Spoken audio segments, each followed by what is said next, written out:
مال کے لیے نہ لڑا کرو، آپ جھگڑے نہ کیا کرو، یہ دنیا یہی رہ جانی ہے، چاہے میری جیب میں ہو چاہے آپ کی جیب میں ہو، نہ میں نے ساتھ لے کے جانی ہے نہ آپ نے لے کے جانی ہے۔ خدا کے لیے فساد نہ کرو، جھگڑے نہ کرو، محبتوں کے ساتھ زندگی گزارو، پیار کے ساتھ۔ اللہ فرماتا ہے یا ایھا الذین آمنوا لا تلھکم اموالکم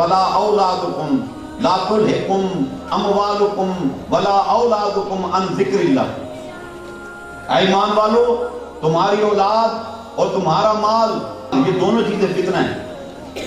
اولاد فتنہ، مال فتنہ۔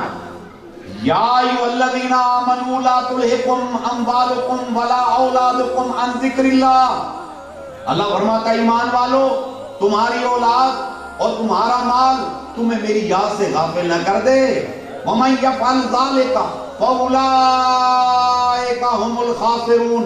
فرمایا جو لوگ اولاد کی محبت میں غرق ہوئے، مال کی محبت میں غرق ہوئے، میں اللہ کو بھلا بیٹھے، فرمایا وہی لوگ نقصان اٹھانے والے ہیں۔ یہاں بھی نقصان ان کا مقدر، قبر میں نقصان ان کا مقدر، حشر میں نقصان ان کا مقدر ہے۔ اور جو لوگ اولاد اور مال کی محبت کی بجائے میں اللہ اور میرے رسول کی محبت میں غرق ہو گئے، یہاں بھی کامیاب ہو گئے، وہاں بھی کامیاب ہو گئے۔